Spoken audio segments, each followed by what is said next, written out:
ಸ್ತೋತ್ರಾಗ್ಲಿ ತಂದಿ. ನನ್ನ ಹೆಸರು ಲಕ್ಷ್ಮೀ. ನಾನು ಸಾಕ್ಷಿ ಏನಂತದ್ರಿ ಹಾಲೆಲೂಯಾ. ಯಾಕಂದ್ರೆ ನೋಡಿದ್ರೆ ಗುಣಾಗಲ್ಲ, ಯಾರು ಹೇಳತ್ತಾರ ಗುಣಾಗಲ್ಲ. ನಾನು ಹೋದ ವಾರ ಸಾಕ್ಷಿ ಹೇಳಿದೆ ಸರ್. ಎಲ್ಲರಿಗೆ ಬೇಜಾರು ಬರೋದಂಗ ನಿಮ್ಗೆ ದಯವಿಟ್ಟು ಕ್ಷಮಿಸ್ತೆ. ನನ್ನ ತಾಪಿಂದ ನಿಮಗೆ ಹೇಳ್ಕೊಡತ್ತಿದೆ. ನಾನು ಹೋದಾಗ 2 ಗುಟ್ಟಿಗೆ ಎಣ್ಣೆ ಕೊಂಡಿದ್ದೆ, ನನಗೆ ಕೆಮ್ಮು ಕಮ್ಮಾಗ್ಯದಂತ ಸಾಕ್ಷಿ ಹೇಳಿದೆ.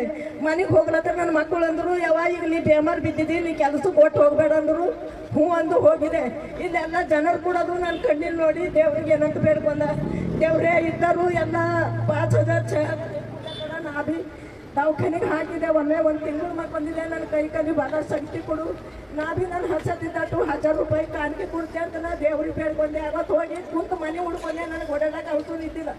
ಮರ್ದಿನಕ್ಕೆ ಏನಂದ್ರಮ್ಮ ನೀ ಸರಿಗೆ ನಡಿ ಅಂದ್ರೆ ನನಗೆ ಔಷಧ ಇಲ್ಲ. ಹ್ಯಾಂಗೆ ಬರ್ಲಿ ಸರಿಗೆ ಅಂದ್ರೆ ಈಗ ನಮ್ಮ ತಂಗಿ ಅಂದಳು, ನಾ ಇರ್ತೇ ನೀ ನಡಿ ಅಂದ್ರೆ 4 ದಿವಸ ಸರಿಗೆ ಹೋಗಿದೆ. ಅವ್ರು ಏನು ಮಾಡ್ಯಾರ, 1 ವರ್ಷ ಕೊಡೋದು 2 ವರ್ಷ ಕೊಟ್ಟಾರ. 4 ದಿನದಾಗ 1000 ರೂಪಾಯಿಗೆ ದೇವ್ರ ಸ್ವಾಮಿ ನಿನ್ನ ಕಾಣಿಕೆ ಒಪ್ಪಿಸ್ದೆ. ನಾ ಎಲ್ಲರಿಗೆ ಜನರ ಮುಂದೆ ಸಾಕ್ಷಿ ಹೇಳ್ದೆ. ನಾನು 1 ಟಾಣಿಕ್ ಕೆಮ್ಮಿದ್ದು ಕೊಂಡ್ರೆ ನನಗೆ ಕಮ್ಮಾಗಿಲ್ಲ. 2 ಗುಟ್ಟು ಕೆಣ್ಣೆ ಕೊಂಡ್ರೆ ನನಗೆ ಕಮ್ಮಾಗ್ಯದ. ಮತ್ತು ನಾನು ಇದು 1000 ರೂಪಾಯಿ ಕಾಣಿಕೆ ಹಾಕಿದೆ ಅಂತ ಬೇಡ್ಕೊಂಡಿದ್ದೆ.